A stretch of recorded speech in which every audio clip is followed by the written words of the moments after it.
ഏറ്റവും ഇഷ്ടമുള്ള ഹോബീസ് എന്താണെന്ന് എന്നോട് ചോദിച്ചാൽ ഞാൻ പറയും ഷോപ്പിംഗ് ആണെന്ന് കേട്ടോ. നിങ്ങൾക്കോ? എത്ര ചെയ്താലും മടുക്കാത്തൊരു കാര്യമുണ്ട്, അത് ഷോപ്പിംഗ് ആണ്. ഈ ഒരു വീഡിയോ നോമ്പിന് തലേദിവസമുള്ള വീഡിയോ ആണ് കേട്ടോ. മാർച്ച് 2, അതായത് ഇന്നലെ എൻ്റെ മോൻ്റെ ബർത്ത്ഡേ ആണ്. അപ്പം നോമ്പിന് നമുക്ക് ഒരു രാവിലെ ഒന്ന് ഷോപ്പിങ്ങും കാര്യങ്ങളൊന്നും നടക്കാത്തത് കൊണ്ട് ഞങ്ങൾ ഓൾറെഡി തലേദിവസമേ പ്ലാൻ ചെയ്തതായിരുന്നു കേട്ടോ. അവന് ഗിഫ്റ്റ് വാങ്ങണം, ഡ്രസ്സ് വാങ്ങണം. അങ്ങനെയാണ് ഞങ്ങൾ സിറ്റി സെൻറ്ററിൽ വന്നത് കേട്ടോ. അപ്പോൾ അവന് ഷർട്ട് വാങ്ങാനാണ് വന്നത്. പക്ഷേ ഷർട്ട് അത്ര ഓക്കെ ആയിട്ട് തോന്നിയില്ല. അപ്പോൾ ആൾ ഭയങ്കരമായിട്ടും ക്ഷീണിച്ചിരിക്കുകയാണ് കേട്ടോ, എക്സാമിൻ്റെ ടെൻഷനും. ഫൈനലി ഞാനൊരു ടീഷർട്ടാണ് അവന് വാങ്ങിയത്. ആ ഒരു ടീഷർട്ട് നോക്കുന്ന ടൈം കൊണ്ട് ഇവിടെ അബ്ദുള്ളക്കാണെങ്കിൽ ഭയങ്കര ദാഹം കേട്ടോ. അങ്ങനെ അവനൊരു ഐസ് കുടിക്കണം. അങ്ങനെ അവിടെ നിന്ന് ഇറങ്ങിയിട്ട് നേരെ ഒരു ഐസ് വാങ്ങാൻ പോയി. അതിനുശേഷം പിന്നെ മോന് ജീൻസ് വാങ്ങണമായിരുന്നു. അങ്ങനെ ജീൻസ് വാങ്ങി. അമാനുവിനാണ് ഡ്രസ്സ് വാങ്ങാൻ വന്നതെങ്കിലും ഉണ്ടല്ലോ, എൻ്റെ കണ്ണ് നേരെ പോകുന്ന ലേഡീസിൻ്റെ ഡ്രസ്സിലോട്ടാണ്. അവിടെ പോയിട്ട് അതെല്ലാം ഒന്ന് ഇട്ട് നോക്കിയില്ലെങ്കിലുണ്ടല്ലോ ഒരു സമാധാനം കിട്ടില്ല. കമ്മലുകൾ, മാലകൾ, അതുപോലെ പല പല ഡ്രസ്സുകൾ, സ്കേർട്ട്, അതെല്ലാം ഒന്ന് ഇട്ട് നോക്കണം കേട്ടോ. ഒന്നും വാങ്ങിയില്ല കേട്ടോ, എല്ലാം ജസ്റ്റ് ഒന്ന് നോക്കിയതേ ഉള്ളൂ. ഇനിയിപ്പോൾ ഈദ് വരുമ്പോൾ വാങ്ങാമല്ലോ, വെറുതെ ഇപ്പോഴും വാങ്ങണ്ടല്ലോ. അങ്ങനെ അതെല്ലാം കഴിഞ്ഞ് നമ്മൾ നേരെ വീട്ടിൽ വന്നു കേട്ടോ.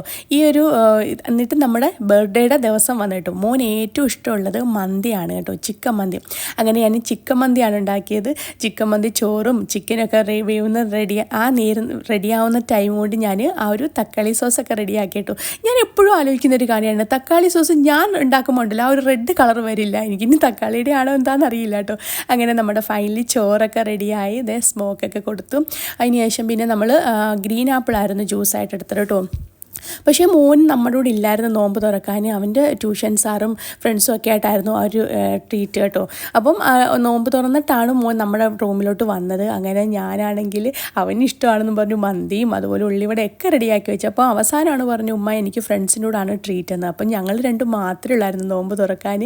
അങ്ങനെ നോമ്പ് തുറക്കുമ്പോൾ നമ്മുടെ ഫുഡൊക്കെയാണ് നിങ്ങൾ ഈ കാണുന്ന ഫ്രൂട്ട്സും ഒക്കെ ആയിട്ട് നമ്മൾ നോമ്പെല്ലാം മുറിച്ച് കഴിഞ്ഞ് അതിനുശേഷം നമ്മൾ ഡ്യൂട്ടിക്ക് പോയിട്ടു.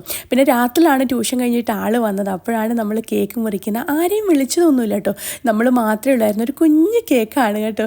ഇത്ര വേഗമാണ് മക്കൾ വലുതാവുന്നല്ലേ. കണ്ടപ്പോൾ സത്യം പറഞ്ഞാൽ എനിക്കൊരു സങ്കടം തോന്നി കേട്ടോ. മോന് അബ്ദുള്ളയുടെ ആ ഒരു പ്രായം എൻ്റെ കയ്യിലിരിക്കുന്നതാണ്. അപ്പോൾ അമാനും ആ കേക്ക് മുറിക്കുമ്പോൾ എനിക്ക് ഭയങ്കര വിഷമമായി. മക്കളൊക്കെ എത്ര വേഗം വളർന്ന് വലുതാവുന്നതെന്ന്. അങ്ങനെ കേക്കൊക്കെ മുറിച്ച് കഴിഞ്ഞ് ഷെഫിയുടെ വകയായിരുന്നൊരു വാച്ച് കേട്ടോ. ബെവർലി ഹിൽസിൻ്റെ ഒരു വാച്ചാണ് മോന് കൊടുത്തത്. അങ്ങനെ ഇത്രയൊക്കെയായിരുന്നു ഞങ്ങൾ ഈ ഒരു കുഞ്ഞു സന്തോഷം കേട്ടോ. അപ്പം വീഡിയോ എല്ലാവർക്കും ഇഷ്ടമായിട്ടുണ്ടെങ്കിൽ ലൈക്ക് ചെയ്യുക, ഷെയർ ചെയ്യുക. വീണ്ടും പുതിയ വീഡിയോ കാണുന്നവരെ എല്ലാവരോടും സ്നേഹം മാത്രം. എല്ലാവർക്കും റമളാൻ കരീം.